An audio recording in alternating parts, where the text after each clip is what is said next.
Hey everyone, Mr. Devil here, Kenny Danico, 3-time Stanley Cup champion of the New Jersey Devils, and you're listening to the Uncle Pucker's New Jersey Devils podcast. Let's go Devils! Hello, everybody. Welcome to the Uncle Puckers. Tony Zamboni, Bobby, Pennsylvania, tonight. And I'm Chris. We are the Uncle Puckers, and this is our playoff spectacular episode. This is going to be all about the postseason. We're going to dive into every one of these round one matchups, and we will, of course, dive deeply into our Devils and Carolina matchup. But before we start, what's up? Oh, we also have a Uncle Pucker Snake Draft of the Week coming up at the end of the show. So stay tuned for that. It's a lot of fun. What's up, boys? How's everybody? What's up? What's up? What's up? We did it. We're here. Playoff time. We're here. It's over. 82 games in the books, and we still get to keep playing. We are guaranteed at least 4 more Devil games, guys. Yep. That was an exhausting season. Wasn't it? It was. Hockey was too. Yeah, it's just so much fun to start, and then it's just the last couple of months have been just such a slog.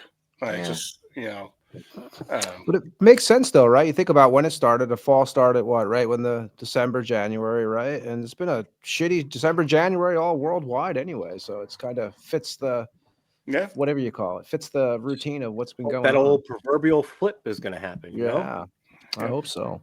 Well, I mean, there are a lot of good matchups. And to be honest with you, when I go over it and I really think about who's going to win a lot of these series, I don't know if I feel 100% comfortable about any of them that I'm picking. Like they are all up for grabs. I mean, should be a really fun playoff. The only thing I will say for myself, and I debated with this, is I didn't play through the whole brackets. I'm not going to play a homer, but I have to be honest. At first, I have to a little bit. Even I just can't help it because I can't just say our team's going to be out the first round. Just can't do it. Not saying I feel like ultra confident at all, but for some reason I just can't do it. So I admit that on the in the beginning. At the end of the thing, I get real, but I just feel like I'm wrong anyway. So there's no harm in being more wrong, and I'm just going to have fun with it. Exactly. I'm just fucking wrong.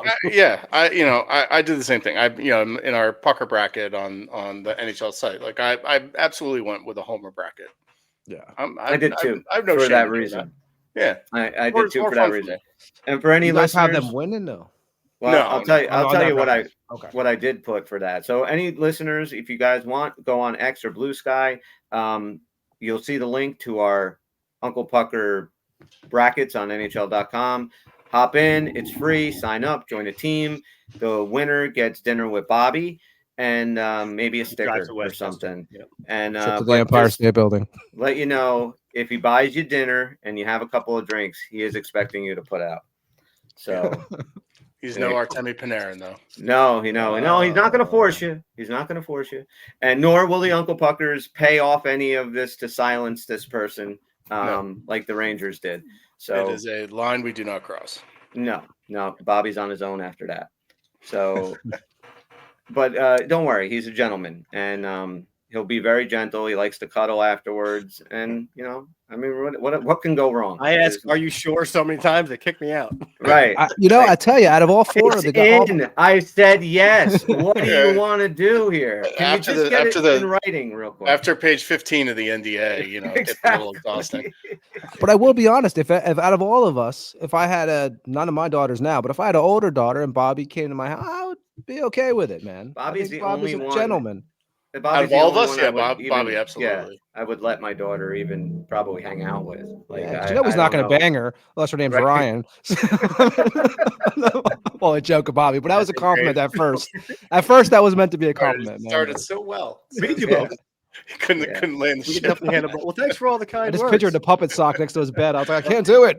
Bobby's just sitting there like, what the fuck, guys? I know. It's just drive-by after drive-by. The poor guy gets oral surgery and comes back and just gets. By the way, how is your enchilada mouth going, Bob? Other than the fact that the whole thing sucks and costs a ton, like pain's virtually gone right now. A little bit of regular over-the-counter Advil, whatever. What'd you get, Bobby? Something pulled out? Yeah. Broke a tooth eating an enchilada. I got a root canal that I didn't need. That was fun. By the way, that didn't work. One of the softest known foods on the planet, the enchiladas. Yes, unless it's got a chicken bone, a horizontal place chicken bone, right where your bicuspid What kind of dentist does a fucking root canal? And then you have to go get oral surgery. Like, they should know that the tooth isn't savable. Yeah. So there was a crack in the tooth. That's why they send you to the endodontist to get the root canal. And they're supposed to determine if the crack will leave a viable enough tooth for a crown. At that determination, it was good. Then they say, the dentist's like, we'd like to schedule at least 2 to 3 weeks before you come back for the crown, which I thought was excessive. I'm like, I called him that day. I'm like, I'm on my way. You know what I mean? Like, I'm already numb. Let's go. No, we need to heal. So couldn't work out the 2 week because of my work schedule. So I said the 3 week, which was within the border of what they gave me. I get there, I sit in the chair, and it was almost like, there's 2 cracks. Have you been chewing on that side? What did you? I'm like, dude, I haven't had a piece of food on that side of my mouth for like 4 months. Like, I didn't do shit. Couple dicks, but no food. 3 weeks to come see you. Now you're telling me there's 2 cracks. Yeah, those don't count. They're soft. A couple. That's right. What? Yes. So yeah, the guys you're seeing are getting older, huh? They're soft. You're doing it wrong. Or I just don't want to do it. Fair enough. Not again. These pucker meetings suck. My mouth hurts. Thank God we went virtual. Our production meetings to get at a little fun. All right, so go ahead, finish your story. Sorry. No, that's it, man. They're like, dude, the foundation's ruined, therefore you got to get it pulled. So I went from, this wasn't even a cavity riddled tooth. This was literally one of my perfectly fine teeth, and it just kind of spiraled. And next thing you know what's different too? We've all had different dental work, and you go there, maybe you're getting a drill or a crown or a cavity, whatever. And they got a little tiny tray. It's got a couple of cute little things on it. Yeah, you see the drill. It's not scary. It's this big, and they got a couple little utensils. Like, okay, no big deal. Now, when you're getting a tooth pulled, a very quality tooth with all the roots, they roll this tray over with medieval devices on it, man. There's like hammers and chisels and wrenches, and you're like, Jesus. Holy shit. It was the first time I actually got a little anxious sitting in the chair. I was like, I'm a little nervous. And then they took my blood pressure. I'm like, son of a bitch, you're going to pull out like what was recently a very good tooth. Yeah. So did you get the implant yet or no? No, I got to wait 2 months for it to heal. Mm-hmm. And then if everything's well, which I'm anticipating. Oh, the implant's in, the screw's in. Okay. Yeah, the implant, just not the actual new fake tooth. What does that so run? I saw my last X-ray. Do you have like I'm like, it's so cool. It's like tooth, screw. You just see the screw in my jaw. So you just have this random screw just hanging out of your smile right now? Can you No, it's like right up to the gum line. They put a little cap on top. Okay. And then that cap gets replaced with eventually the actual. Yeah. What does that run you, Bobby? Like, not exact price, but what is the average for something like that? This outpatient surgery just for this was $2,300. Jesus. I have, and then when I go back to the dentist and have a tooth 3D printed, that's probably going to be in the $700 plus range. And I already did the couple $100 root canal and the $37 enchilada. Do not fucking not put that in my total bill. And I tipped on that shit too. So yeah, no more soccer at your house. Hockey at your house. Sorry, buddy. Right. I just had my crown put on. I told you guys I split the tooth. The old crown broke, and I had to go. So it was 2 weeks in between. It was 3 visits. It was the first visit. They did all the actual work where they grind the tooth and all this shit. Like, and I have a crown up front. One of my tooth split years ago back there, and they put a crown in, and it's crazy because if that crown comes off, the tooth is like this. The only thing left is like this tiny spike. It's a stem. It looks like a little fucking fang that just comes out of the gum. It's the craziest looking thing. It's like Stephen Nason shit. Like, like there's a little tiny tooth just coming out. And this one, though, it was 2 weeks. They did the first one. They did all the work and numbed me and everything. The second one was like 10 minutes. They just measured for the crown, put the temporary on. And then the third one, they just put the crown in. So it was nice and easy. But they didn't know if I needed root canal at first. At first, they thought that I would have to go the route you did the first time. But luckily, they were able to save the tooth. So just for anyone listening, don't let the words root canal freak you out. That shit was painless as hell. In fact, the minute you get off the chair, it's nothing but relief. Like when the pain goes away, the root's gone. Like whatever pain you had is gone. Yeah. This shit's totally different. This was like Advil fucking 6 or whatever the hell it's called, and flipping it with Tylenol for a few days. Not really. It's annoying. Just feel it. It's like a dull thud. You just kind of play with it with your tongue, basically. I try. It's really freaky. I try to keep away. I haven't not had like a missing tooth since I was like 11 or whatever. You know, so it's really weird. Yeah, in your 20 tongue years, always we'll have a goes bunch there. of them missing. The tongue I've just goes there. been lucky. I've never had a cavity, never had braces. You're Always lucky. had nice, strong, clean teeth. God giveth and he taketh away. Yeah, my wife say has that like now.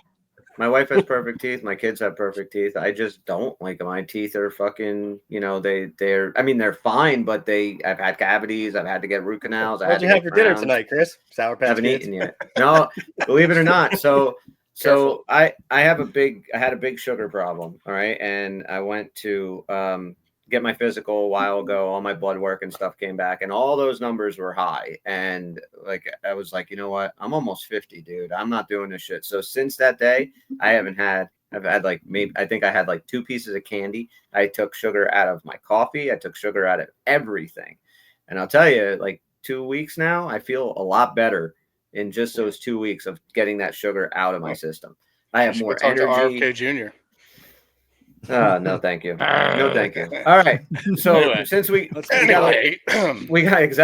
a lot on the show to go to today. So before we jump in, let's get all of our housekeeping out of the way. So for the Hockey Podcast Network and our sponsor over at DraftKings, the NBA 82 game grind is done, and now the real fun begins. Why isn't this NHL 82 game grind is done? Yeah. Good point. The NBA playoffs are here, and it's time for all the high-stakes drama, clutch moments, and jaw-dropping plays. If you're looking to make the playoffs even more exciting, DraftKings Sportsbook has you covered as the official sports betting partner of the NBA. And here's something special for first-timers. New DraftKings customers can bet $5 and get $200 in bonus bets instantly. Make it a playoff run to remember with DraftKings. Download the DraftKings Sportsbook app and use code THPN. That's code THPN for new customers to get $200 in bonus bets when you bet just $5. Only on DraftKings. Gambling problem? Call 1-800-GAMBLER. In New York, call 877-8-HOPE-NY or text HOPE-NY. In Connecticut, help is available for problem gambling. Call 888-789-7777 or visit ccpg.org. Please play responsibly on behalf of Boot Hill Casino and Resort. 21 plus age and eligibility varies by jurisdiction. Void in Ontario. New customers only. Bonus bets expire 168 hours after issuance. For additional terms and responsible gaming resources, visit dkng.co/audio. That's DraftKings Sportsbook with code THPN. The crown is yours. All right. So, I guess we will start in the West. How's that sound, boys? Yes. All right. So I Probably just have to talk about in the West. Yeah, I have a couple quick little stats we'll go over, a little bit in the head-to-heads, and then we'll make our picks. So the first one I have is the Kings and Edmonton. And the Kings have home ice. This is the 4th time in 4 years they will be facing each other in the first round, which is crazy. The Kings this year, and now, okay, keep in mind, some of these teams are playing tonight, so I only have the stats for some of them with an 81-game schedule. So the Kings only played 81 games. They're 48, 24, and 9, have 105 points as of right now. They are 6th in goal differential at a plus 50. They are 28th in the league in power play at 17.6. Their penalty kill is 81.3. That's good for 8th. And their team save percentage is 904, and that's good for 5th. Edmonton also only played the 81 games. They played tonight. They're right now at 47, 29, and 5, have 99 points. They're a plus 21 in goal differential for 12th in the league.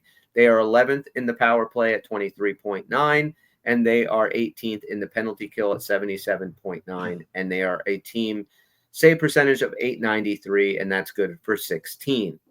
The Kings this year have been extremely dominant at home. They are 31-5-4. And they are 17-19-5 on the road. Edmonton is 25-13-3 at home and 22-16-2 on the road. The Kings won the season series 2-1-1, and that's what I got on this series. Thoughts, prediction. We'll go Tim, Bobby, Tony, me. Timmy, LA, Edmonton. I think the Kings get this done. That home record is unbelievable. Kemper's been lights out, the past couple months.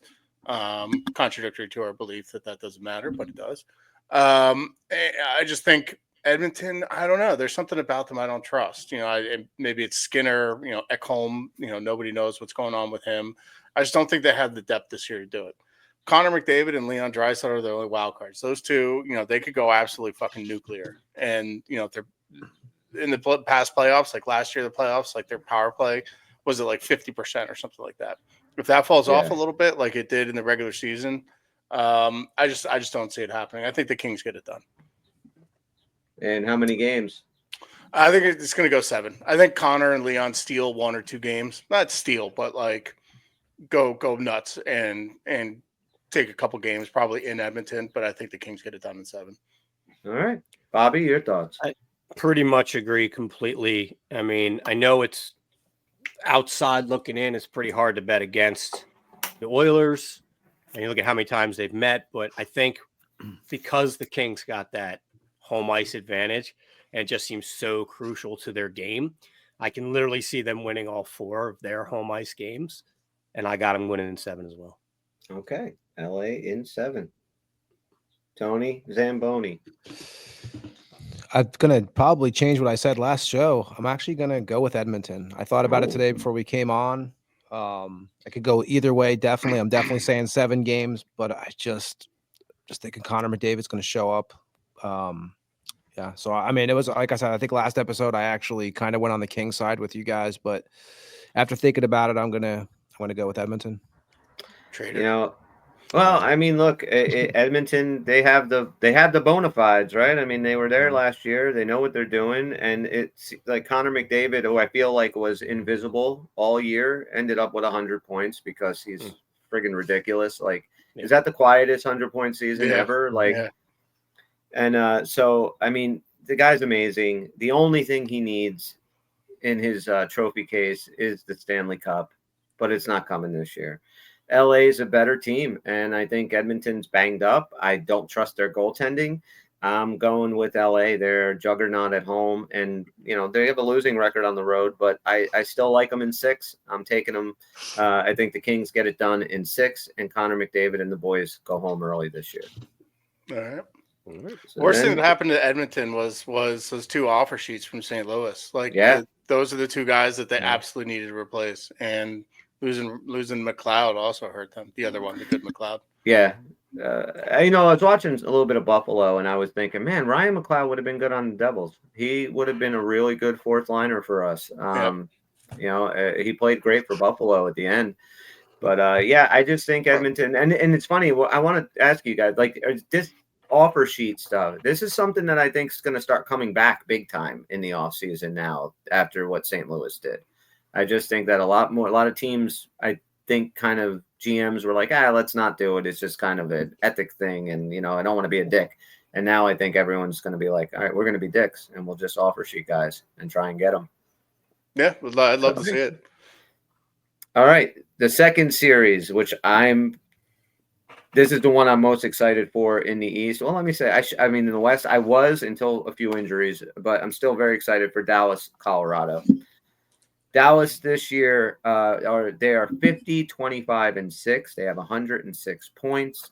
They are 4th in goal differential at a plus 57. 22.5 power play. That's good for 16th. 82.1 on the penalty kill. That's good for 5th. And a team save percentage of .908. That's good for 2nd in the league. The Avs are 49, 29, and 4, 102 points. A plus 42 in goal differential. That's 7th in the league. Their power play is 24.8%. That's 9th in the league. 79.8% on the PK. That's 12th in the league. And 18th in the league in save percentage at .891. This year, the Stars were 28, 10, and 3 at home, 22, 15, and 3 on the road. The Avs were 26, 12, and 3 at home, 23, 17, and 1 on the road.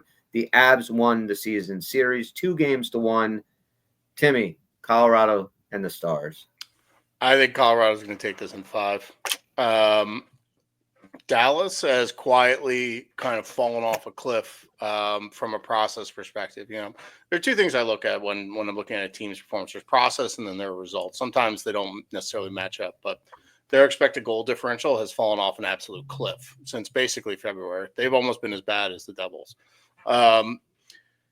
Ottinger is a question mark. He hasn't had very good playoff success with no Heiskanen, and now Jason Robertson was seen with a brace on his knee. And if he's out, I just don't. I think Colorado's the best team in the league, and I just don't see how anyone can match them. So I think Colorado in 5. Wow, I had a hard time with this series because I'm always so bullish on the Stars. And usually if I get them out of the first round, I'm usually taking them straight up to the finals. But there's something about the Avs team this year, more so than how Dallas has been playing for me, because like we're hoping you can just kind of write that off, start anew. I don't know. This is more just a gut feeling. I just think it's going to be a back and forth series. I think ultimately the Avs are going to come out on top in 7. I'm going to make it go the distance. All right, Don. So I'm going to go 7 too.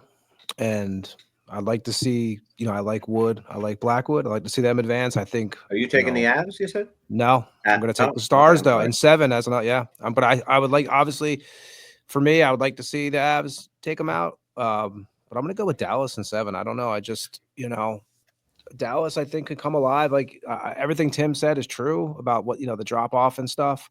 But my instinct just tells me that it's going to go 7 games and Dallas can pull it off. So, I mean, Dallas, if Robo's out, that's huge. I mean, it's already tough enough, like you said, with Heiskanen being out.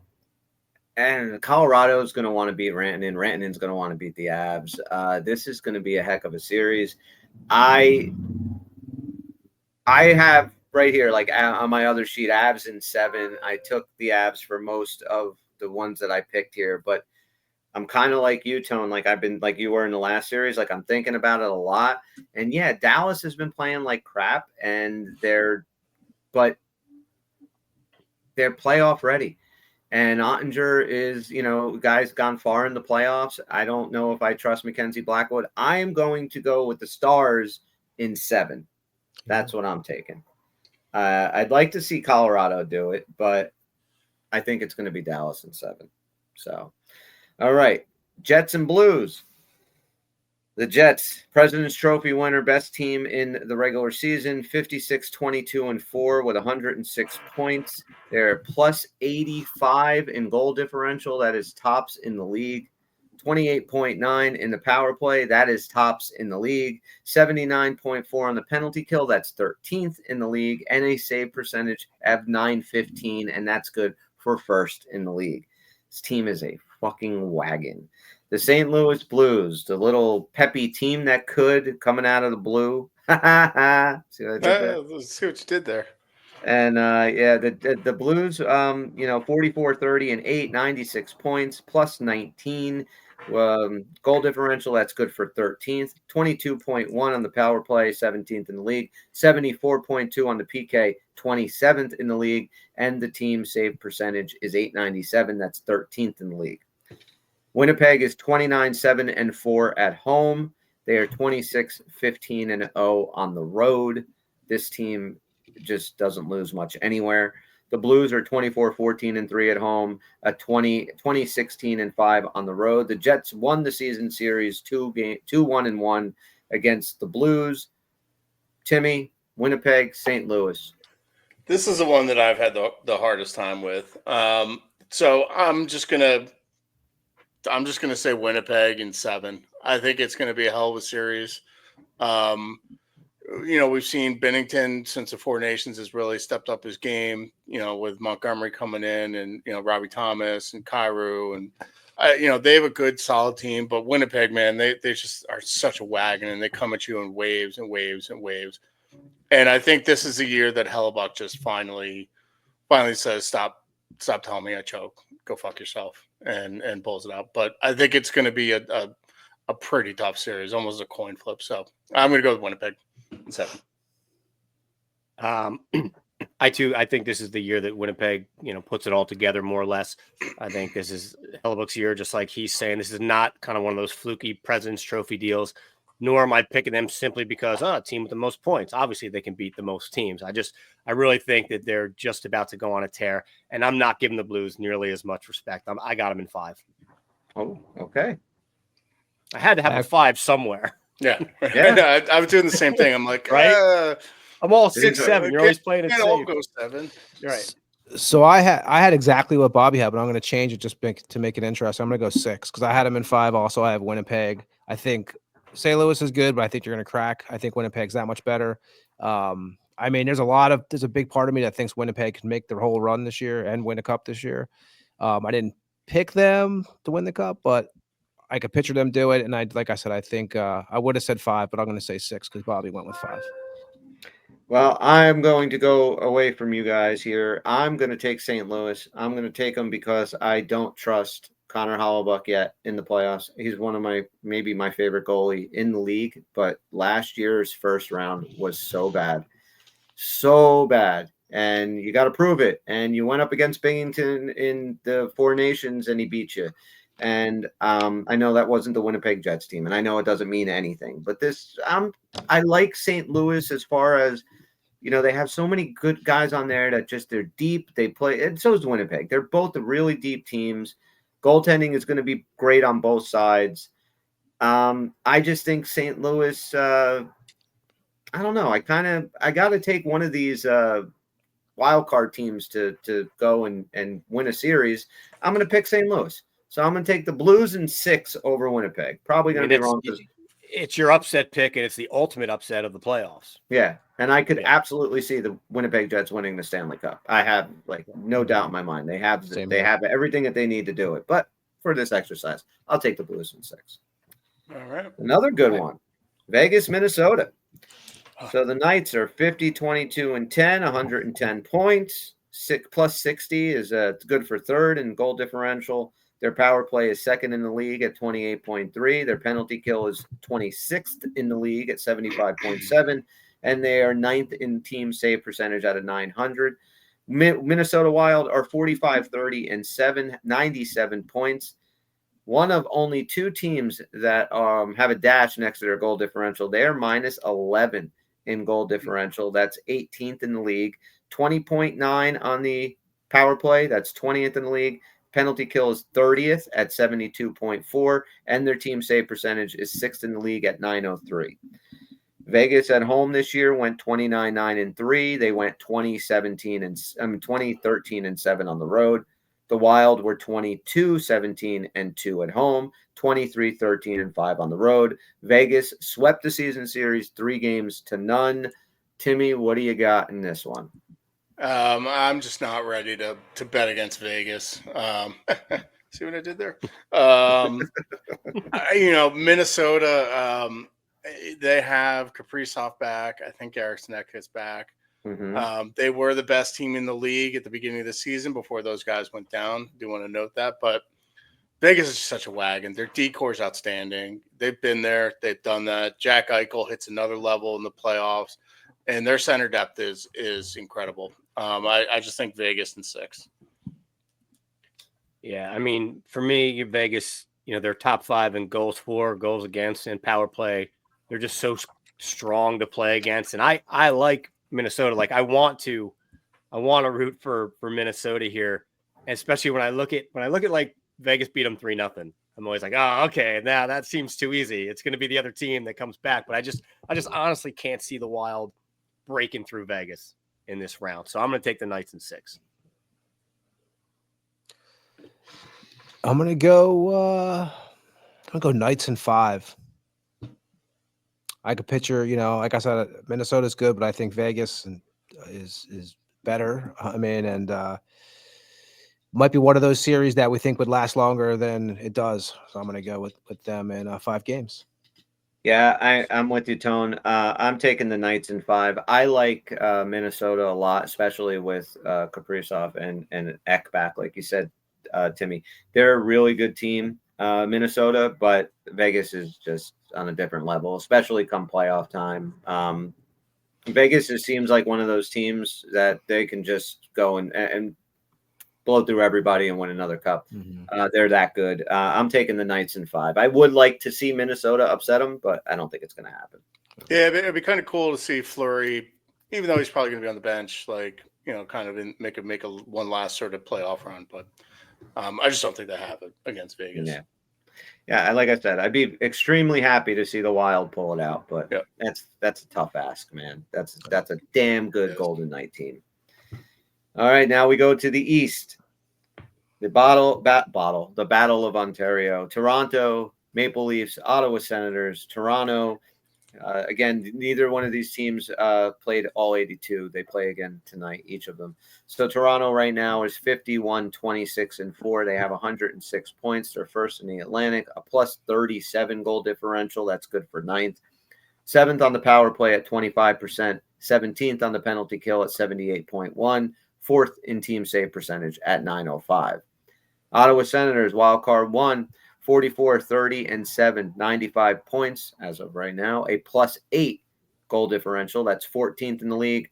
They're 13th on power play at 23.5, 19th on PK at 77.9, and 7th in team save percentage at 902. Toronto at the Garden is 26, 13, and 1. Away from the Garden, they're 25, 13, and 3. They are steady Eddie, whether home or away, man. This team is, you get what you get. The Sens are 26, 11, and 3 at home, 18, 19, and 4 on the road, losing record at home. But the Senators swept the Maple Leafs 3-0 this year. And I believe, I don't have the scores, I believe in those 3 games, Toronto scored 3 goals. I think that beat them by 9 total goals, I think. Okay. Over the 3. So, so Ottawa has their number in this regular season, but we all know that this is the playoffs. So, Tim, Battle of Ontario, what you got? This is going to be a war. I think Toronto outlasts them. I think they outlast them in 7. I think they get some good goaltending from Stolarz and Wall. Their decor is a lot better than it has been historically, and that's kind of been their Achilles heel. I think Willie Nylander has a huge series. I know Brady, everybody wants to see him in the playoffs. It's going to be cool, but I think, unfortunately, and I hate the narrative that's going to come out of this regarding Sheldon Keefe, but I think Toronto finally gets out of the first round. Well, he got him out of the first round. Well, one time, but that's going to be everybody's going to go, oh, that was the problem. That's what's going to happen. It's going to be the simple, dumb narrative. Yeah, I could definitely see that happening. Robert? I actually had a really tough time with this because I feel like, I finally picked the Leafs last year to get out of the first round, and it actually happened. I feel like I'm a fool to do it again. No, it didn't happen last year. It happened the year before. Or the year before, I'm sorry. Yeah, the year before. Yeah. I just think overall they're just more powerful. Like you said, they're kind of steady Eddie. They can beat you in both places pretty well. I like the story of the Senators. Don't quite think they're going to keep up. I think it's going to be ultra tight too. And even though it's going to be super tight, it'll still be in 6, but all 6 will be tight. Like a couple that probably could have went either way. So you're taking Toronto in 6? Yes. All right. Tony Zamboni. I've been saying it all along. Ottawa in 7. I think Ottawa's going to make a run this year.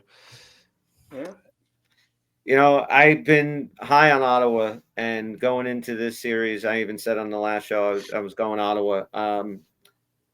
I thought about it a lot. I've been thinking about this series, and I don't know. Linus Ullmark is a big difference maker when it comes to the Senators. I worry a little bit about Brady Tkachuk and the way he plays when he gets himself so amped up and gets himself injured like he did at the Four Seasons. That's a diner down the road. I saw Brady at the diner. That's where the RNC has press conferences. I saw Brady Tkachuk having a pina colada at a Trader Vic's. There you go. Nobody's going to ask me what his hair looked like. What his hair look like? His hair was perfect. Is the Four Seasons, is that the old Tom's River Diner? No, the old Tom's River Diner is the Tom's River Diner. The old Four Seasons was it's still the Tom's River Diner is Tom's still River there. Diner is still there. It's not open 24 hours. Or something. Yeah, exactly. They close. What was that guy's name? Costa? What was the guy that used to run Costa? It's always a Greek name. Yeah. He was cool. Costa Vasilakis, I believe his last name was. He's not still there, is he? No. Okay. It was closed for years, during COVID and even before that. So they just reopened a couple of years ago, and it's all new ownership and stuff. But Toronto, I just think they've been just steady all year and playing really good hockey. Chris Tanev made a world of difference on their blue line. Their goaltending kind of is the only question mark that I can take away from Toronto. I think that the Maple Leafs are going to get it. I think they win. They move on to the second round. They do it in 7. It's kind of my way of saying I really have no idea who's going to win this thing, but I am going to take Toronto in 7. So, Tony, I would kind of like to see Toronto. I know a lot of people think it's funny when they fuck up every year, but I kind of feel bad for them, man. I'm kind of like, let them get through a little bit more. I have to be honest. I don't hate Toronto, so I mean, and the offer sheet thing that you were talking about. So this series, I think, is gonna dictate like more than it should what's going to happen with Mitch Marner and Tavares, and then if they resign both of them, they're vulnerable to an offer sheet on Matthew Nyes, which would be a really, really fascinating guy to offer sheet. He might get a monster offer this summer. Would love him on the Devils. Yeah, probably not going to happen for us, but I think we're one of a few teams that actually can, based on the draft pick compensation necessary. I haven't totally looked into it. We could get into that in another time. All right, we will. All right, so then we got the first place team in the East, the Washington Capitals versus wildcard 2, the Montreal Canadiens.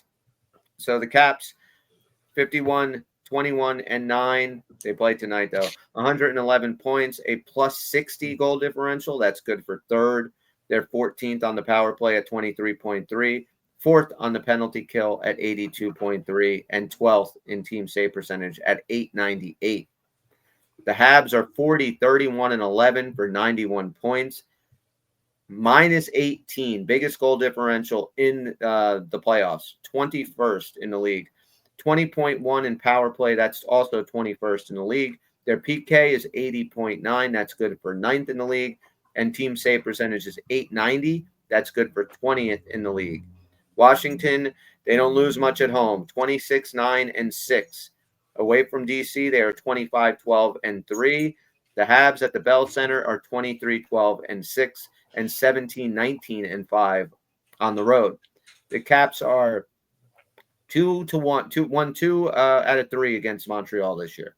So, Timmy, Montreal and Canadiens. I mean, Capitals. I waffle back and forth in this. I think actually in our bracket challenge, I picked Montreal just to be a chaos agent, but nice. I honestly I think the Capitals take this pretty easily. They're just bigger, stronger. They have the horses that have been there before. Their goaltending is a little bit of a question, but they've been cruising for the past couple of months. Trying to get Ovechkin the goal chase. I don't know.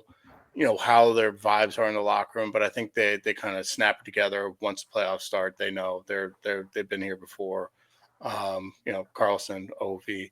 I like Strom's game. The one wild card is if Protus comes back, he's a huge loss for them. If he can't go at all, that guy's just an absolute monster. But other than that, I think the Caps get him in 6. Montreal's going to be frisky, and this Demidov kid, man, he is so much fun to watch. If only we had a young Russian prospect that we could have added to the roster. Patience. Mm-hmm. I have no. Yeah. I didn't even really write any notes with this one. I'm just kind of going gut. I just don't know how to understand what the Caps are and why they're there and why they're as good as they were. And Montreal just doesn't wow me at all. So I just got the Caps rolling them in 5. Okay. Tony. I got the Caps in 6. They've been running all season. I don't see them slowing down. I'm shocked with how many when you said the points just now that they've got this year. I was just like, man, what I thought this team was going to be before the season started to what they wound up. And I can't say it's a fluke because they've been consistent. They might have a little bit of, you slow down a little bit, but I mean, I think and Tim, I think you mentioned the chemistry, right? I think there's a lot of chemistry there. I saw it, unfortunately, when Ovi was breaking the record. You could tell that team is tight. Taking the Capitals in 6. Yeah, I mean, it's tough to bid against Washington. I had them last in the Metropolitan Division when we did this thing last summer, and they ended up first in the Eastern Conference. So, yeah, I was a little wrong there. I don't think you're not the only one. So I know, but I love the Habs. I love everything about that team. Love watching them play up at the Bell Center. The place is electric every time that they're taking the ice. The road games, the home games for Montreal are going to be so much fun. They're going to put up a fight, but it's not going to be enough. Washington takes this in 7. All right. All right. It's going the distance. I'm excited to see hockey in that Bell Center, man. That place is going to be absolutely Same rocking. here. Another great series of Battle of America's Wang. Florida Panthers versus the Tampa Bay Lightning. These teams are tight, man. Florida's 47-31-4. The Lightning are 47-26-8. 98 points for the Cats, 102 for the Lightning, and they play the Rangers tonight. Oh, do you think Panarin's playing tonight? I don't think he would. Speaking of Wangs. Yeah. Goal differential. The Cats are plus 23. That's 11th. The Lightning are plus 80. That's 2. Penalty power play, rather, 23.5 for the Panthers. They're 12th in the league. 26.2 for the Lightning, 5th in the league. PK, the Cats are 80.7 for 10th in the league. Lightning 81.5, 6th in the league. And team save percentage is 896 for the Cats at 14th in the league, and 907 and 3rd for Lightning. Florida at home, 27-12-2. Away from home, they're 20-19-2. The Lightning at home are 29-8-4, and away from home, they are 500, 18-18-4. They split the 4 games. Each team won a game at home. Each team won a game on the road. So split right down the middle. The defending Stanley Cup champions against the perennial Stanley Cup fucking contender Lightning. What do you got, Timmy?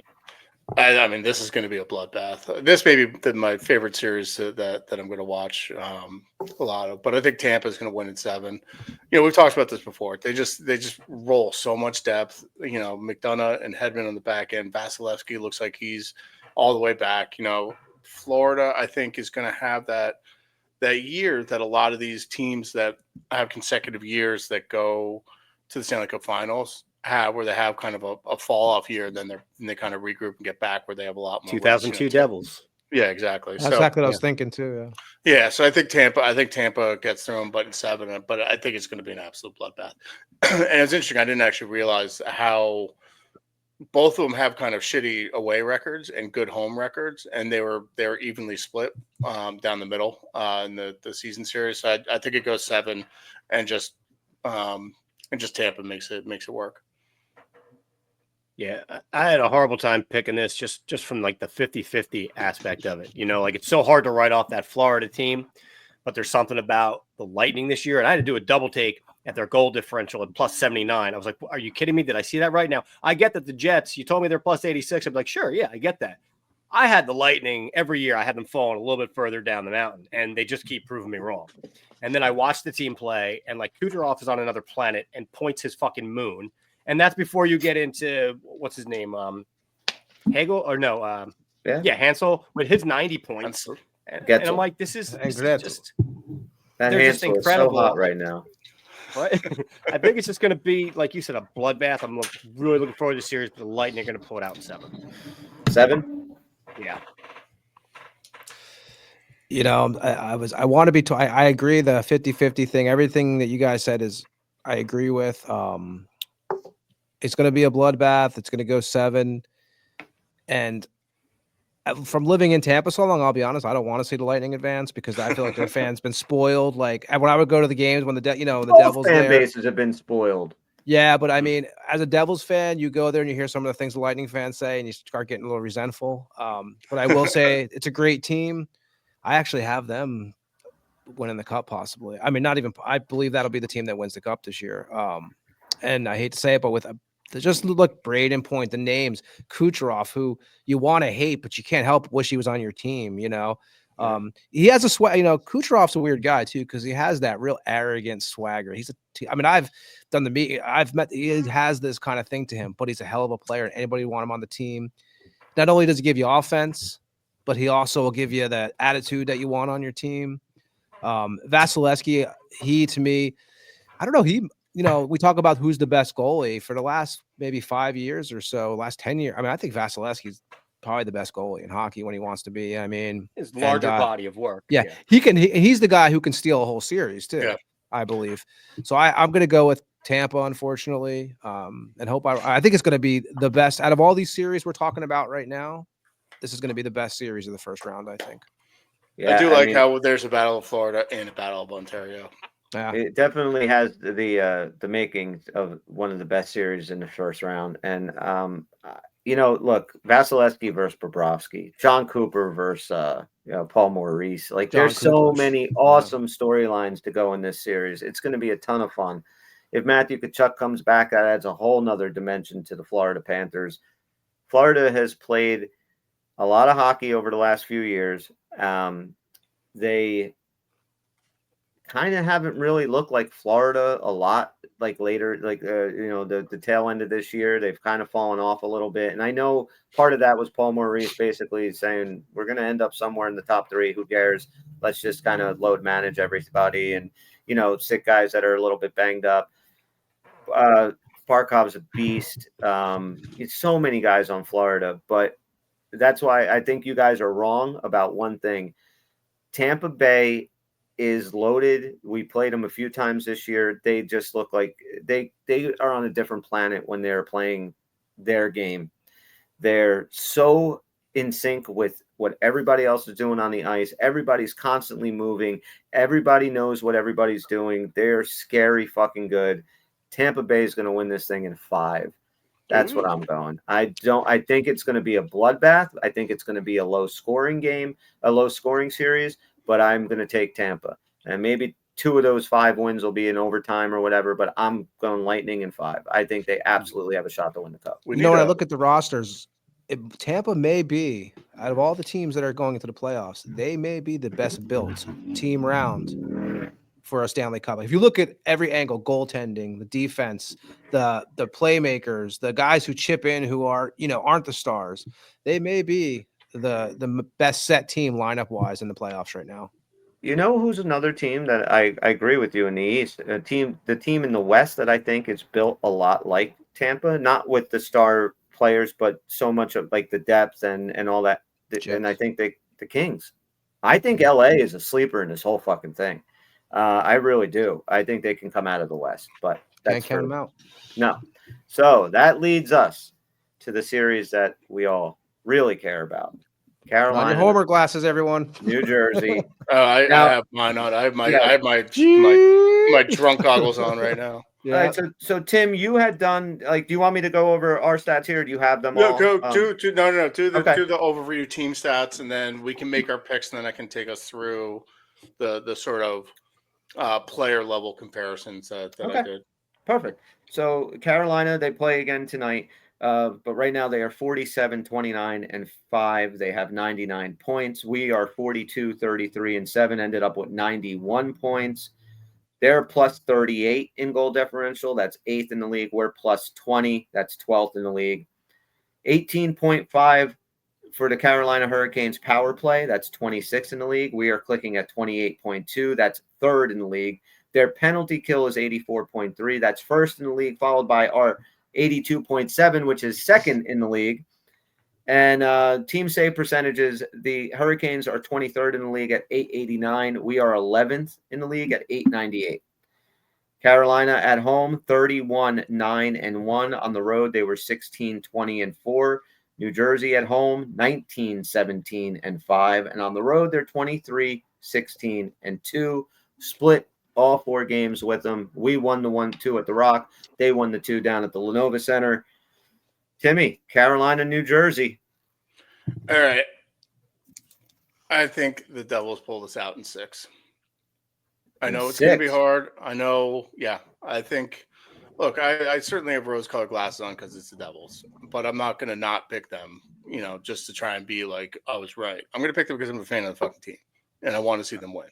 And I do think and I'll get into this when I go through everything, I do think there is a path to this. And I think people are starting to see this, like Sportsnet.ca just put out Eastern Conference predictions. They picked the Devils in 7.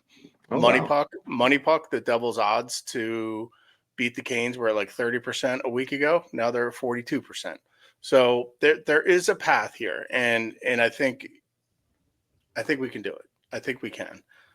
I could be totally fucking wrong. we could get the shit kicked out of us in 4 straight games and go home with our tail between our legs. But I'm going to choose to not think that's going to happen. All right. And it's an active choice, mind you, because I do see reality, but I am making the choice to not see reality. I like it. Funny. Did any of you guys see that little graphic that's going around social media? It had all the contending teams, and it had, as the year goes on, like their logos fluctuating up and down with their odds. And then at one point, like to say the Devils fell off a cliff would be an understatement. Like it was a direct shoot down off the chart.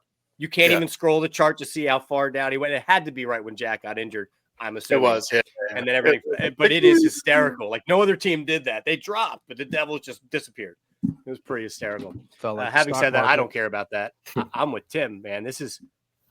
I'm a Devils fan. I'm not going to root against them here, at least not logically. I've said before, if are you asking me if they're going to win this cup right now? Probably not, no. But I'm definitely not rooting against them here. I think we have the better goaltending.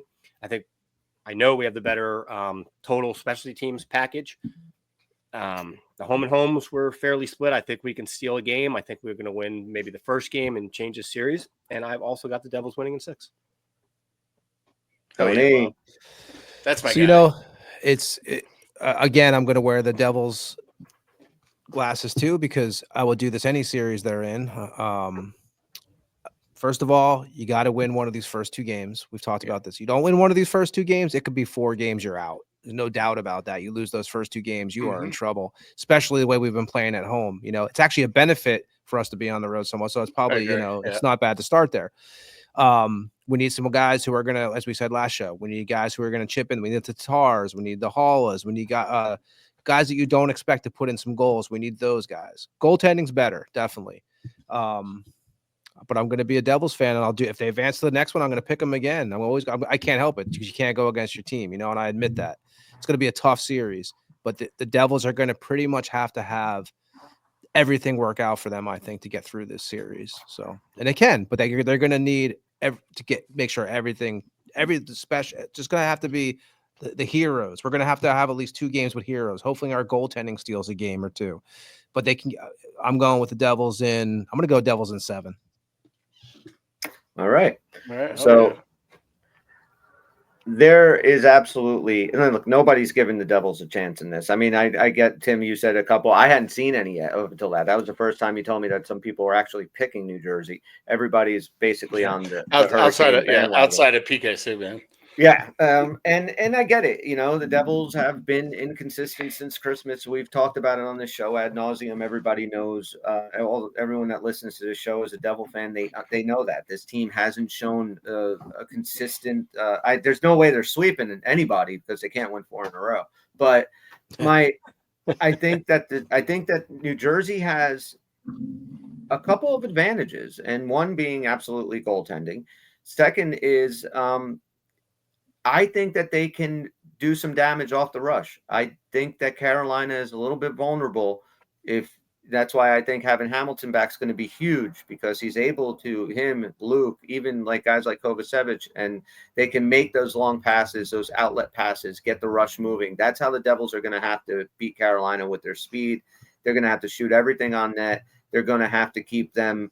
I mean, I just think we know how good guys like Palat, Mercer, guys like Sprong and Glass, who are now on the lineup, they're all going to have to chip in. We didn't see him this year really playing great. Even Timo, up until March, was kind of just a passenger.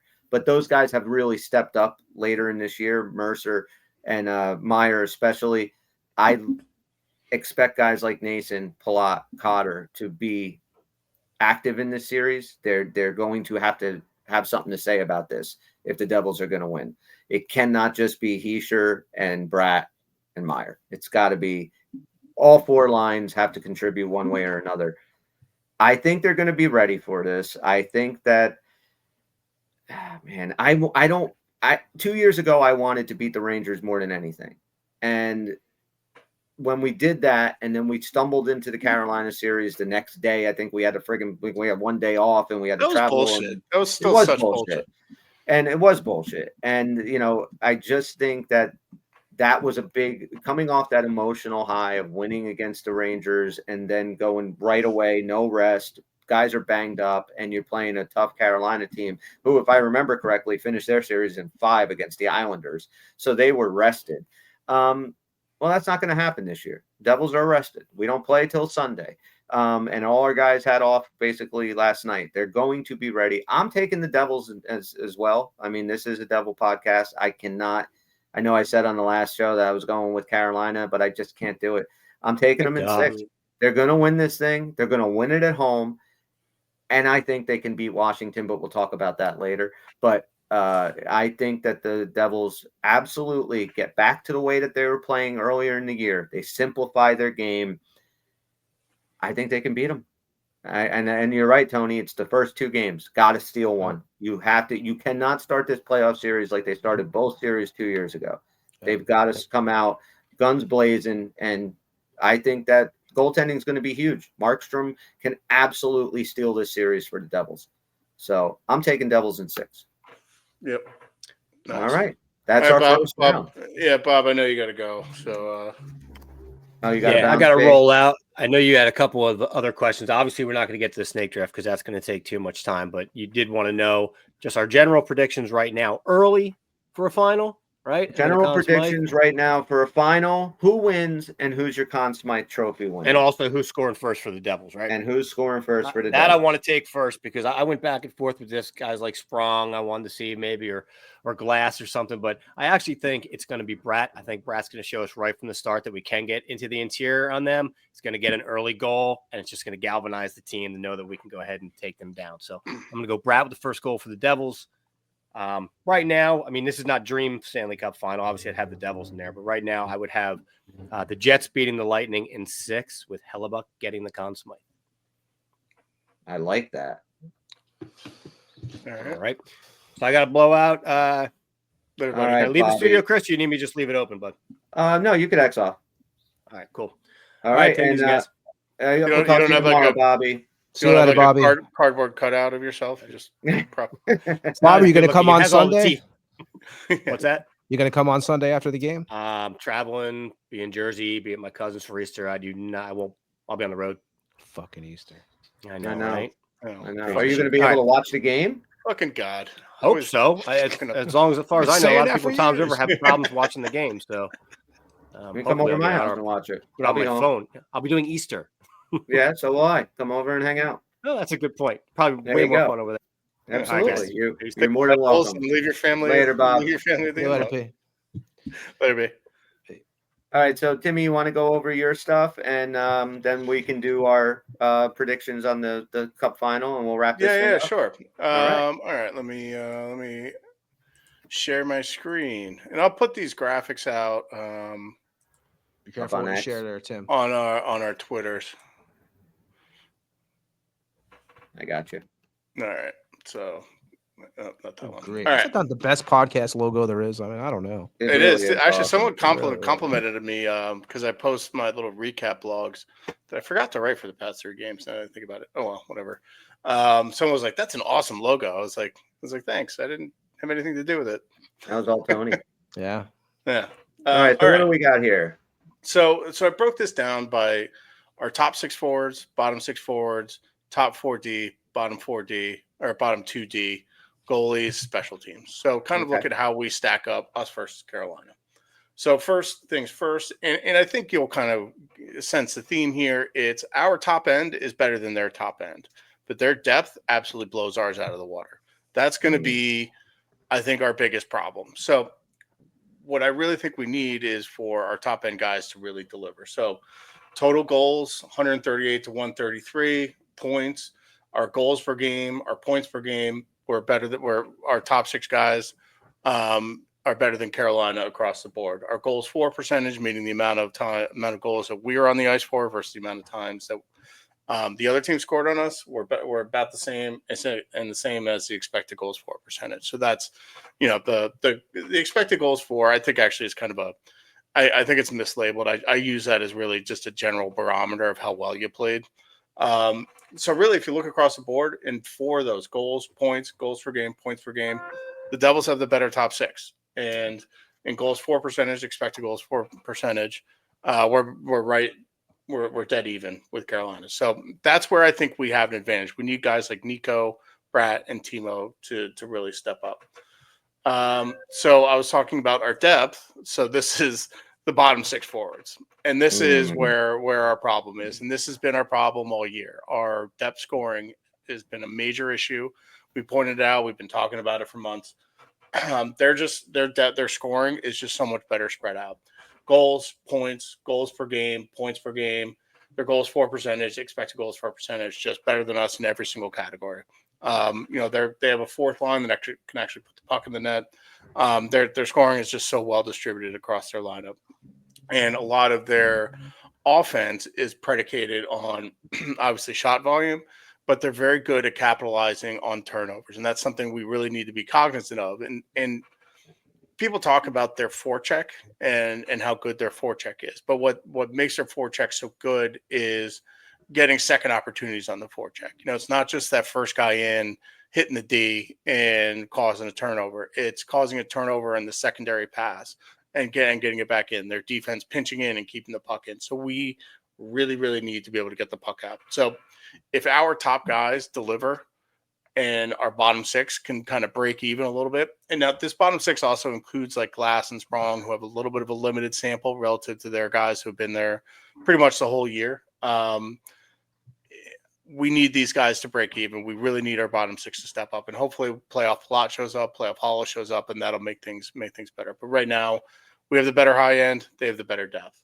So this is basically their lineup. So their top line, Jarvis, Aho, Blake, Svech, Rosovich, Hall. I don't know what the deal is with Kotkaniemi. I don't know if he's hurt. I was trying to find something on him, but he may swap in for Rosovich. And then the guy that I'm worried about is Stahl. If our top end guys need to get through Jordan Stahl, he is one of the best shutdown centers in the league. Combine that with their D-core. If they match that guy, if they match Stahl up against, say, Nico, then we really need someone like Mercer to step up and Glass to step up, because that's going to make Nico a wash. And I've actually heard people talk about potentially breaking Nico and Brad up and making Carolina choose which guy they want to match Stahl up against, because that's going to be kind of an interesting battle. One thing that I think about Carolina is Jarvis is 5'10". Blake is 5'11". Aho is barely 6 feet. Roslovich is only 6'1". Svechnikov is 6'3", but he's under 200 pounds. Their forwards aren't that big. Their depth is kind of big, like Jankowski's 6'4". Carrick, who's not on this, is 6'2". Stahl is 6'4", Robinson 6'2". Those guys are all over 200 pounds, but I'm worried more about their top end guys. We can really punish these guys. And with how good our penalty kill is, getting into that a little bit later, I think we can risk some physicality penalties and really put their power play, put some stress on their power play, which has been fucking awful.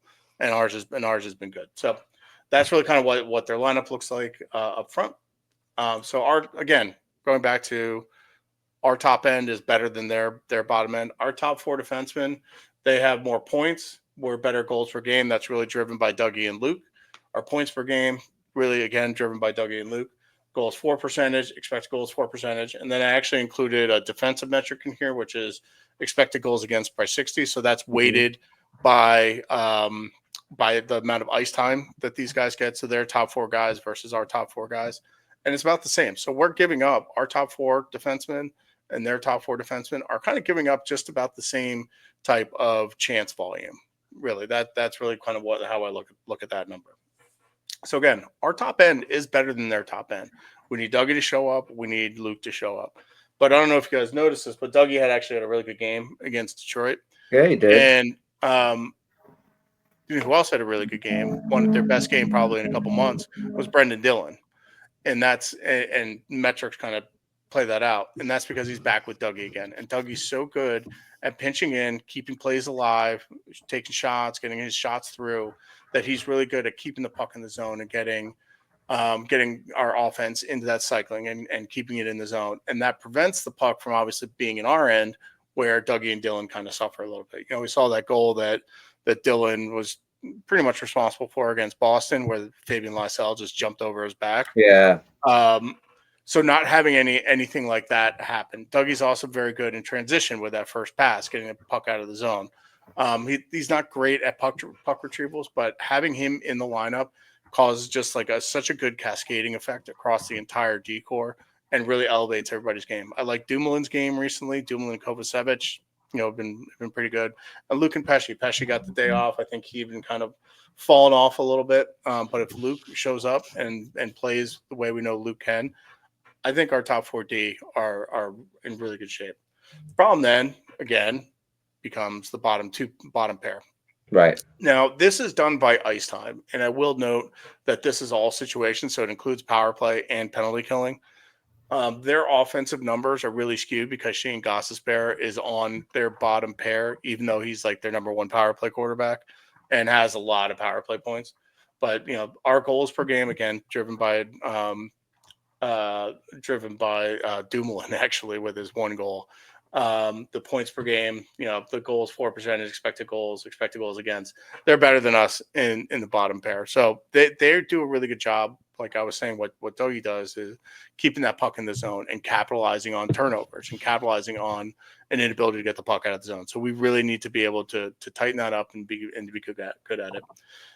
Another thing that Carolina does really well, and this is kind of what their D-core looks like. It's Slavin and Burns, Orloff and Chatfield, Gostisbehere and Walker, and if any of those guys are hurt, Morrow comes in.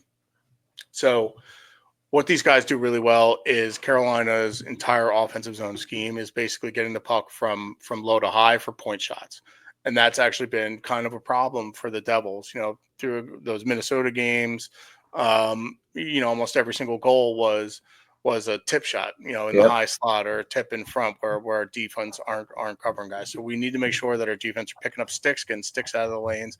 And that is kind of one of Markey's bugaboos is the low danger shots from the point, kind of sneaking through him. He's great at the high danger shots, but those low danger shots from the point sneaking through can be kind of problematic. So I think, overall, like I was saying, our high-end guys need to be high-end.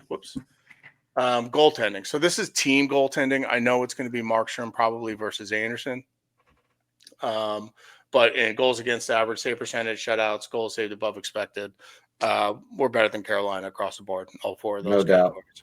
And I think Markstrom's high-end ceiling is a lot better than Freddie Anderson's high-end ceiling. Absolutely. And then so these are their two guys, Anderson and Kochetkov. So Anderson's actually been playing really well. Half of those goals saved above expected have come from his last 10, 15 games that he's played. So he's been playing really well. So I wouldn't be surprised if we see him in the net game one. We need to get in this guy's head. We need to get him rattled and looking for guys like Timo to kind of do what he did to Igor a couple of years ago. Really getting these guys' head. And then last piece is special teams. You talked about it in yours. We have the best combined special teams in the league. We need our power play to deliver. We absolutely need our power play to be lethal. We need Bratt, we need Nico, we need Nason up front, we need Mercer up front.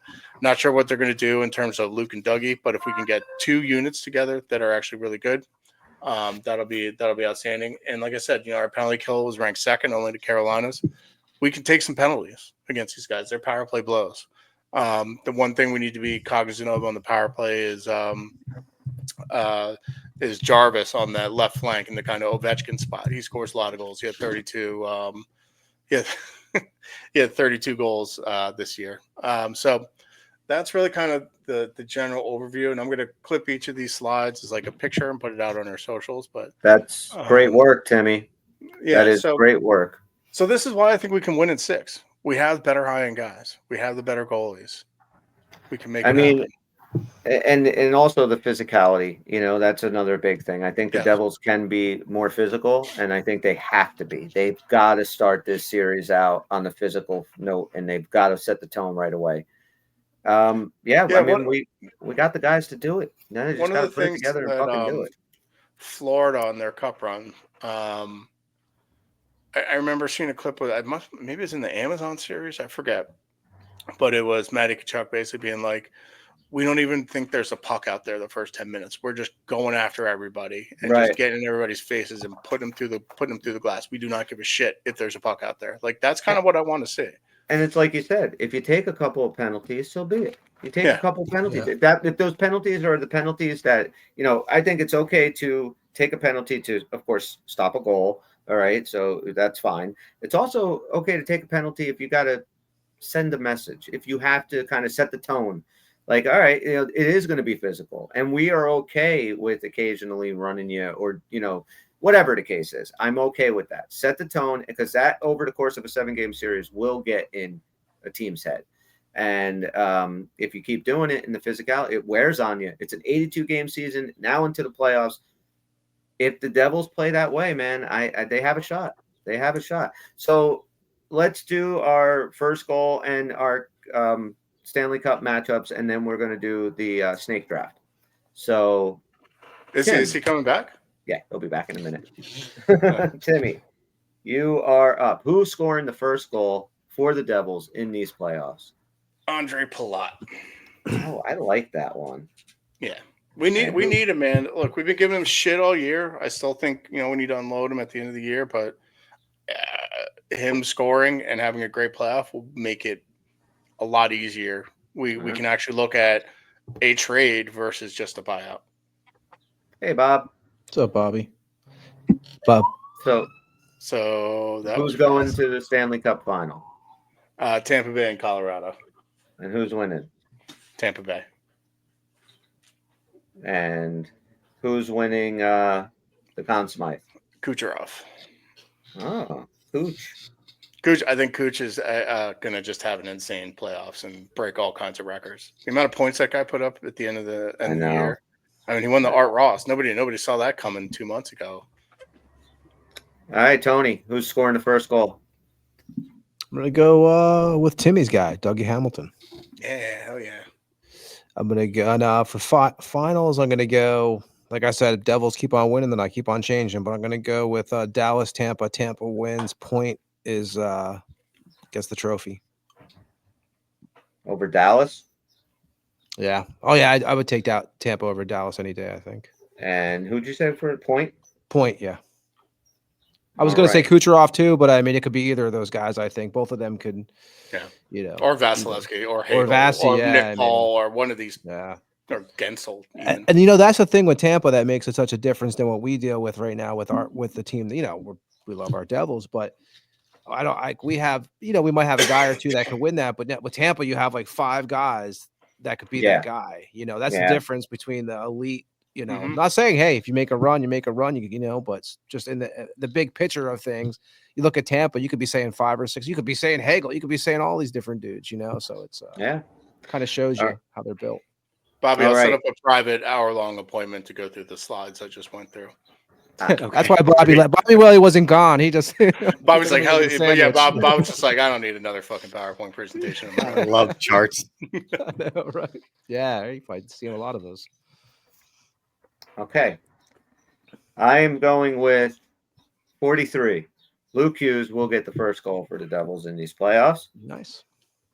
The Los Angeles Kings will win the Stanley Cup over the Tampa Bay Lightning, but Andre Vasilevsky will win the Conn Smythe. Oh. Was it Jaguar? Jaguar. Hextall did it too in 87, I think, against Edmonton. Or 85. All right. So those are our picks. Those are everything that we have for our playoff spectacular. Now it's fun time. The snake draft of the week. Bob, do you want to explain the snake draft this week? Please do, Bobby. Well, again, that's a new thing we're going to do each week where we pick any random category non-hockey related. I suppose it could be hockey related, but plan is mostly non-hockey related, and it could be anything, and we're going to rank them in our favorite order, and then we're going to go through them in a snake draft, picking our favorites of whatever the category is.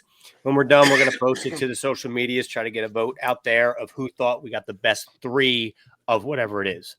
Last week, I had the most votes for my Stallone movies, so I got to pick the category. Low hanging fruit. Whatever, man. I won. You got to get over it. You're a very bitter person. I am. This is rigged, by the way. This year, I always cheat. And I'm picking first again, which I didn't want to. I did everything in my power to not pick first. I said, I don't need to pick first. Let's randomize it. We all picked a number, something through 10. I picked 2. The randomizer picked 2. I'm not making this shit up. All right. Randomizer. So for this week, the quote unquote randomizer that Chris holds in his hand. I'm not paying him for this shit. That's what I call it. We are going to do one of the best. Who needs the randomizer? One of the best years for music for men of our age. And that is 1991. We're going to rank our favorite albums that were released in the year 1991. All right. I'm going to go Bobby, first. You get the first pick. And I got to say, 5 of my first 5 picks, maybe even the first 6, were like literally my high school playbook albums. Like they were shuffled in my car the entire couple of years. So I bonded with all of them. I had a harder time with choice 1 than Chris would probably think. But I'm going to let Chris spoil it. Chris, what is my number 1 from 1991? It's probably Octung Baby from U2. Oh, you are wrong. That is going to be number 2. I am going to go with the Metallica Black album. Oh, man. I just listened to it. They're both Bobby won again. Bands. They both. I mean, you're talking high school. You're talking, emotional problems. You got girlfriends. You got fights. You got all this shit. They're both just soundtracks of my youth.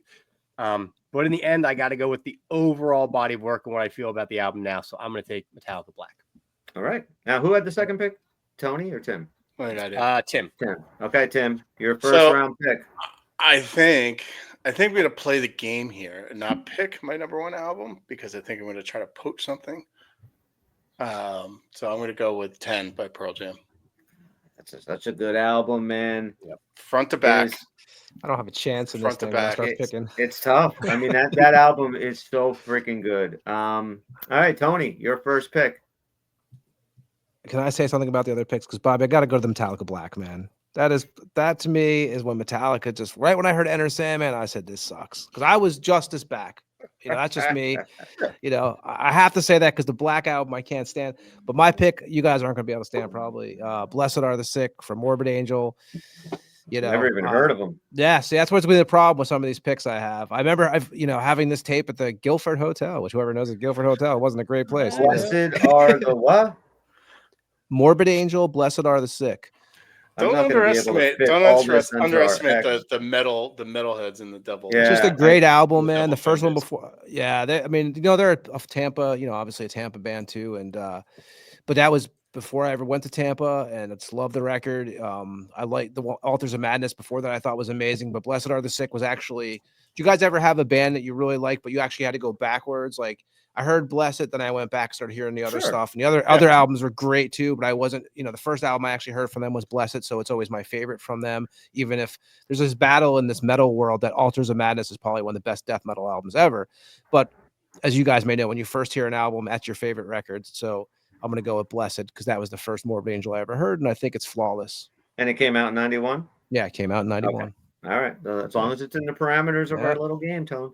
All right. Well, I mean, I was expecting to not have this one on the board because I thought Bobby would take. I have to go with Octung Baby and U2.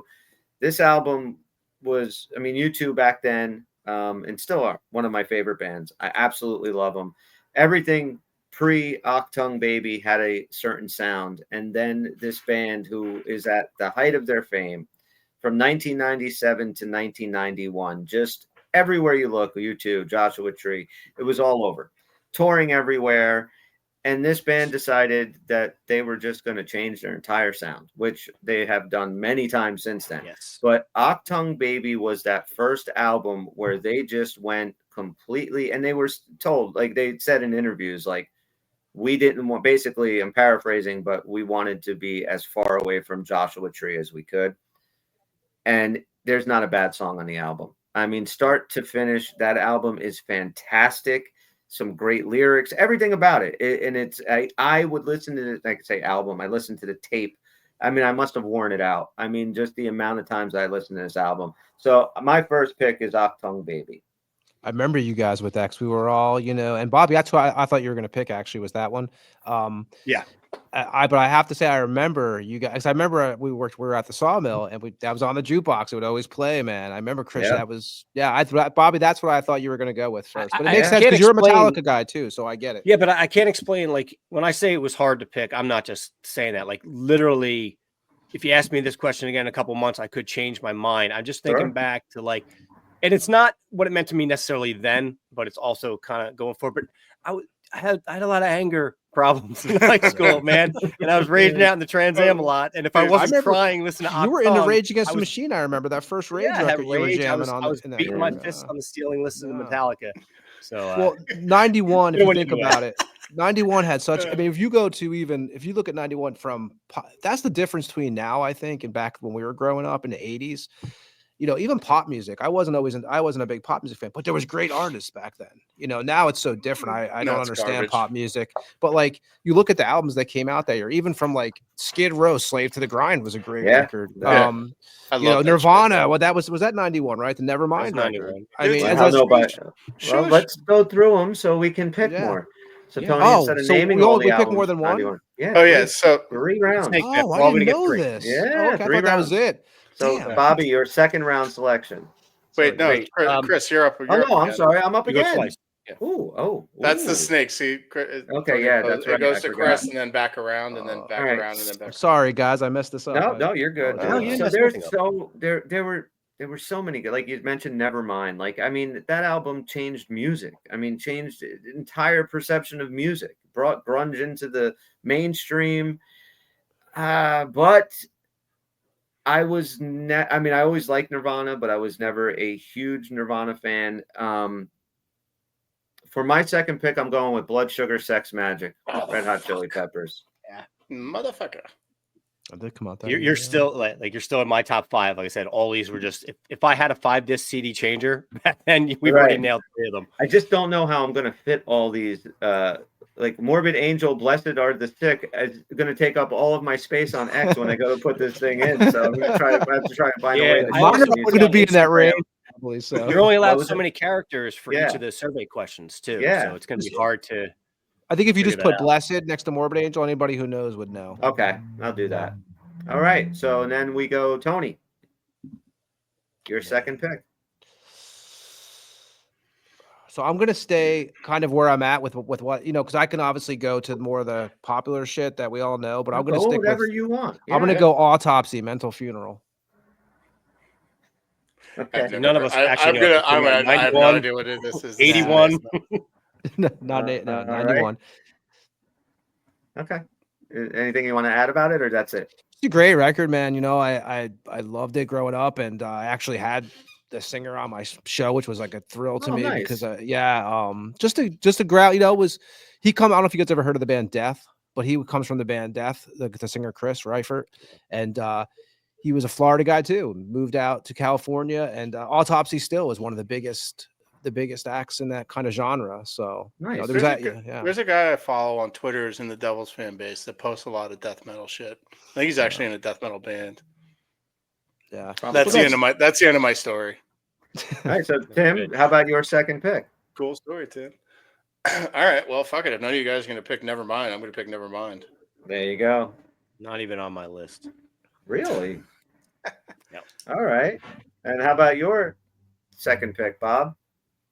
So this was not hard because the dual albums were so sought after at this particular time. The question became, which one do I like better? I know where you're going here. And I had originally thought that Use Your Illusion 2 had a little more up-tempo, that I would like that favorite album, but I pulled them up side by side, and over time, I have to admit that the first one is a better overall album. So I'm going to do Use Your Illusion 1 by Guns N' Roses. I'm just going to give you all of Use Your Illusion. Doesn't matter. They both came out. That. Yeah. So okay. What's funny is we're talking 91 because I was 13 and you guys were driving cars and shit. So I actually rode my bike 12 miles to go buy Use Your Illusion 1 and 2 when it came out. Nice. It was like my closest record store. My parents had no idea where I went. So I remember Chris got it for Christmas and I was so jealous because I did not. Don't you guys think with Use Your Illusion 1 and 2, if they would have like taken 9 songs or 8 songs off of those both records and put them on one, they could have made a great record because I thought there's some good songs on those, but I thought there was a lot of filler, you know. Yeah, but also they weren't together at all. Like they were already fighting and shit. Like they were recording in separate studios and shit. Yeah, they never toured for that album. What a mess, man. They could have. Yeah. Well, they did tour because I saw them open up. I saw them. That for Use Your Illusion. Yeah. Oh, okay. I thought it was Appetite. Yeah, that was the Metallica Use Your Illusion show. I forget what they called it. And Metallica technically opened for Guns N' Roses, which to this day I think really. Which, if you actually you hear Metallica, they say that's when they learned how not to act on the road. They said that was like the biggest example of what not to be like is touring with Guns N' Roses because they were showing up late, like 2 hours late, hour late, riots and stuff. So your third and final pick, Bob. Boy, I'm really close to a lot of. Kind of obscure ones that I do like, but this one's on the table and I kind of thought it would be. And it wasn't a huge fan of mine back then, although I was already a fan of the band. This particular album I didn't really get more into, and I appreciate it more as I got older, and that's Fear by Toad the Wet Sprocket. Okay. And Timmy, your final prediction. Right. So this is actually my favorite album from this year, but I think knowing the crowd here that it would slip to number 3. I'm going with the Low End Theory by Tribe. Never even heard it. Tribe Called Quest. Tribe Called Quest. Oh, Tribe Called Quest. Okay. Back in the day, before I had stats. Was that the one they used in Judgment Night? No. No, I think those are all original. That Judgment Night soundtrack is awesome. That was pretty good, right? You had Slayer and Onyx on there. Yeah. Was it Onyx and Faith No More and on it? And yeah. But they're all like hybrids, like hip hop metal hybrids, I think. Who was there wasn't the guy, the Humpty Dance guy was even on there, I think, with something. Yeah, Digital Underground, yeah. Your chance to do the hump. Well, stop what you're doing because I'm about to ruin the image and the style that you're used to. I look funny, but yo, I'm making money. See, so yo, what? I hope you listen to me. I got the round. I'm the new fool in town, and my sound's laid down by the underground. Sorry. People changing the station right now, thinking on the radio. And we're done. I used to wear the T-shirt, and when I was going to Central before I went to Tom's River, I was wearing the T-shirt, man. So I'm gonna have to say Arise from Sepultura. Sepultura. There's a nice, easy, short title for you, Arise. All right. So that leads me with the third one. My final pick. This is a band that I love. Still listen to them to this day. Their debut album came out in 1991, Pennywise. I'm going Pennywise with my third album. So that's it. Those are There's so many, man, right? So I know. I mean, gotta say, like, you want to go another round? It was really hard for me to not like throw something like Cypress Hill in there too, man. I just think about how much I wore that album out. When Bad Motorfinger from I was going to go with NWA, but I didn't know how to really. Yeah. Sorry, we don't take abbreviations, Tim. Mud Money, Every Good Boy Deserves Fudge came out that year. Like so many great albums. Stiff Little Fingers, Flags and Emblems. That's another great album. There were so many at a time. REM came out. It's a great album. Do you guys remember the band Down by Enemy, Law? Apocalypse 91? Apocalypse 91, yeah. It's another great one. Dude, my dad found that album. Bobby, this is the one I was talking about. I wound up. It was PE. That Public Enemy. Yeah, because I'm 13, listening to Public Enemy. My dad was very conservative. Didn't I get that right? I said that, didn't I? Yeah, you did. You did. Okay. But I was waffling between that and the Tribe one. But my dad found the Public Enemy, and he lost his fucking mind. I was like, "Fuck you, Dad." By the time I get to Arizona. My mom got me Appetite for Destruction because she only heard Sweet Child of Mine. And I'll never forget, she opens up the cover and it has which was the cartoon, which was the rape scene, the whole thing in there. Which was actually the original cover because I have the vinyl that is the cover of it. And she was, of course, every parent who heard Sweet Child of Mine was like, oh, this is a nice song, Then you listen to the rest of the album, which is great. Like, It's So Easy and stuff. Yeah, she was pissed. Actually, I think I was allowed to keep the tape, which I was surprised, but I had to throw away the cover. There was only one band or album, song, whatever, that I listened to that my mother actually came into my room and she was like, wait, what are you listening to? And that was Number to Beast, Iron Maiden. I was like maybe 11 years old and I was blasting that song. And she's like, are they singing about Satan? I'm like, yeah, 666, Mom. Rock on. She's like, oh, the Beast. All right, we're good. So I guess that's why we're all Devil fans, right? Oh, there you go. Biggest Devil fan, you know. All right.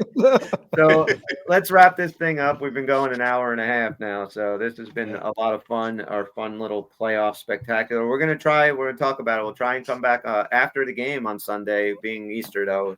It's going to be difficult. Maybe we get a quick show in before. We'll figure something out. But again, if you see us on X or Bluesky, click on the bracket challenge, go and fill one out. It's going to be fun. We have a bunch of people already on. So, well, not a bunch, but there's a few on. So it'll be fun. A handful. So that'll be fun. Wherever you're listening to us, like a 5-star review, a subscription, download, whatever, hit the subscribe button. Also, let us know your picks. Who's scoring the first goal for the Devils? Who's winning the Stanley Cup? Who's getting the Conn Smythe? Email us, hit us up on X, unclepuckers@gmail.com, wherever you like. For Tony, Bobby, and Tim, I'm Chris. We're the Uncle Puckers. And we're going to the playoffs.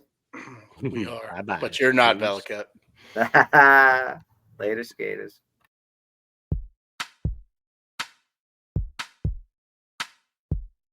It's over, Johnny. It's over!